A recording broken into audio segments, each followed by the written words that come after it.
pẹ̀lú bí ètò ìdìbò gómìnà ìpínlẹ̀ Ọ̀ṣun ló kan ilẹ̀kùn gbọ̀ngbọ̀n báyìí, níṣe ni ariwo méjì ọ̀tọ̀ọ̀tọ̀ ló máa jáde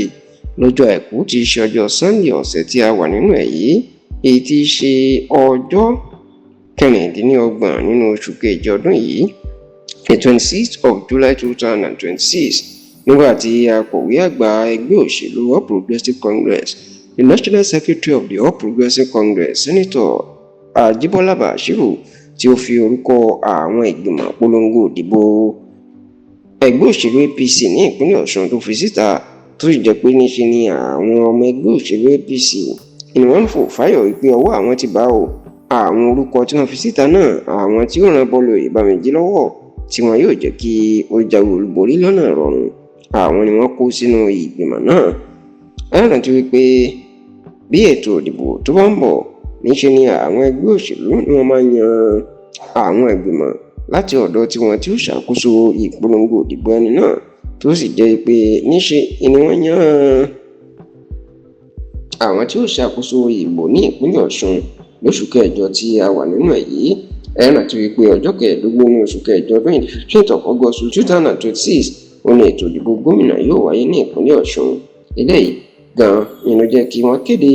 gómìnà ìpínlẹ̀ Imo tó jẹ́ alága gbogbo àwọn gómìnà ẹgbẹ́ òṣèlú APC ní Nàìjíríà lásìkò yìí, gómìnà Uzodinma, òun ni wọ́n fi ṣe alága ìgbìmọ̀ polongo Bọ́lá Oyèbáméjì. ẹni kejì tí wọ́n tún mú gẹ́gẹ́ bí igbákejì òun náà ni ààrẹ ilé-ìgbìmọ̀ aṣòfin àgbà l'Àbújá, sẹ́nitọ̀ Godswill Akpabio. bẹ́ẹ̀ ni wọ́n tún mú ẹni kẹta tóun jẹ́ abẹnugan ilé-ìgbìmọ̀ aṣòfin kékeré, ìyẹn the Speaker Federal House of Representatives, tí ó jẹ́ pé òun ni igbákejì kẹta fún gómìnà Uzodinma. ẹni tí wọ́n fi ṣe ipò igbákẹrin sí gómìnà Uzodinma òun náà ni gómìnà Malabuni ti ìpínlẹ̀ Yobe, tó sì jẹ́ pé níṣe ni wọ́n tún kó àwọn olóṣèlú ńláńlá míì ni wọ́n kó wọn síbẹ̀, ṣùgbọ́n àwọn tó jẹ́ alága àti igbákejì alága ni wọ́n kó síbẹ̀ yìí. kódà ẹni tó jẹ́ igbákejì gómìnà ìpínlẹ̀ Ọ̀ṣun tẹ́lẹ̀ tí ìròyìn ti ń lọ pé Adeleke ni ó ń ṣiṣẹ́ fún, níṣe ni wọ́n kà òun náà ni wọ́n kà mọ́ ara àwọn ìgbìmọ̀ polongo yìí. ìyẹn sẹ́nitọ̀ Iyọlá Omíṣọ̀rẹ́ là ń sọ nípa ẹ̀, òun náà wà lára àwọn ìgbìmọ̀ yìí. bẹ́ẹ̀ ló jẹ́ pé báwọn ọmọ ẹgbẹ́ òṣèlú APC bá ṣe rí àwọn orúkọ ńláńlá nínú ìgbìmọ̀